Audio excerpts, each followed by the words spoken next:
Jelajahi cara baru mendapatkan informasi. Download Metro TV Extend sekarang. Pemirsa, untuk membahas perihal tak adanya sanksi curi start kampanye pemilu di PKPU, kita akan membahasnya dengan anggota Bawaslu RI Puwadi. Selamat pagi, Pak Puwadi.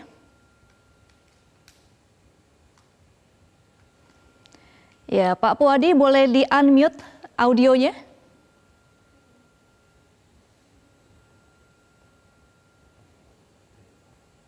Ya, selamat pagi Pak Puwadi. Apakah suara terdengar dari studio Metro TV? Selamat pagi, Pak Gema. Iya, pagi. Pak Puwadi, ini mengenai tidak adanya sanksi dari PKPU.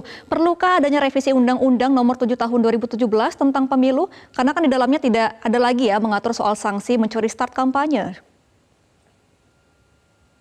Pertama gini, saya perlu sampaikan ya, pasca penetapan partai politik menjadi peserta pemilu pada 14 Desember tahun 2022, maka partai politik itu boleh melakukan sosialisasi di internal partai politik sepanjang tidak dimanai sebagai ruang kampanye gitu loh. Nah, secara teknis untuk pembentukan hukum peraturan yang dibentuk lembaga negara di bawah undang-undang seperti PKPU atau Perbawaslu pada dasarnya juga tidak perlu mengatur terkait sanksi atau larangan. Nah, sebab wewenang untuk memberikan sanksi itu harus dengan persetujuan rakyat. Demikian pula ya dalam peraturan PKPU 15 di tahun 2023 tentang kampanye, ini kan semua sampaikan bahwa apakah kenapa PKPU 15 2023 ini tidak ada sanksinya kan begitu. Sehingga sanksi atas pelanggaran kampanye pada prinsipnya telah diatur di Undang-Undang 7 tahun 2017 dan undang-undang terkait lainnya. Nah, oleh karena itu, penegakan hukum atas pelanggaran kampanye pemilu ya yang menjadi domain kewenangan Bawaslu, rujukan kaitannya dengan penerapan sanksi tentu juga merujuk pada ketentuan undang-undang tersebut. Nah, sepanjang ya telah melalui mekanisme penanganan pelanggaran pemilu sebagaimana juga ditentukan dalam peraturan Bawaslu itu sendiri. Nah, penerapan sanksi terhadap pelanggaran kampanye pemilu pada pemilu 2019 dan pemilu tahun 2024 pada prinsipnya tidak ada perbedaan antara rujukan kaitannya dengan sanksi masih berkiblat pada ketentuan sebagaimana diatur di Undang-Undang 7 tahun 2017. Nah, jadi bukan Bawaslu yang menentukan sanksinya karena telah mengatur sanksi atas pelanggaran kampanye dan sosialisasi partai politik itu sendiri, Mbak. Nah, dengan sendirinya ya tidak benar pernyataan bahwa berkaitan dengan pengenaan sanksi kampanye tahun ini dipegang oleh Bawaslu. Jadi yang benar Bawaslu dalam memberikan sanksi terhadap pelanggaran kampanye pemilu ya tentu merujuk pada norma yang ditentukan dalam Undang-Undang 7 tahun 2017. Nah, selanjutnya secara teknis hukum juga sudah ditentukan waktu dimulainya masa kampanye.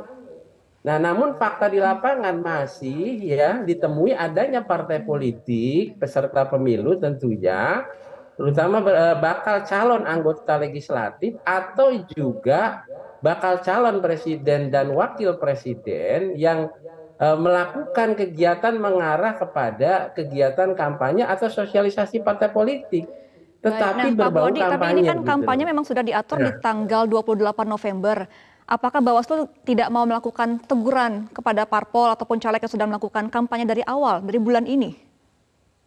Ya, tadi saya sudah singgung, pasca penetapan partai politik yang ditetapkan sebagai peserta pemilu, bahwa partai politik boleh melakukan sosialisasi di inter partai politik. Nah, karena norma di PKPU 33 tahun 2018 sebagaimana diatur di pasal 25 ya, itu belum dicabut. Nah, sosialisasi di internal partai politik itulah yang kemudian tidak dimanai sebagai ruang kampanye. Tidak ada ajakan, dan untuk itu Bawaslu tetap konsisten untuk menghimbau kepada peserta pemilu, ya, kepada para calon legislatif untuk tidak melakukan, ya, hal-hal yang berkaitan kepada hal yang mengarah kepada kampanye. Jadi hanya untuk boleh bisa melakukan sosialisasi yang tidak dimaknai sebagai ruang kampanye itu sendiri.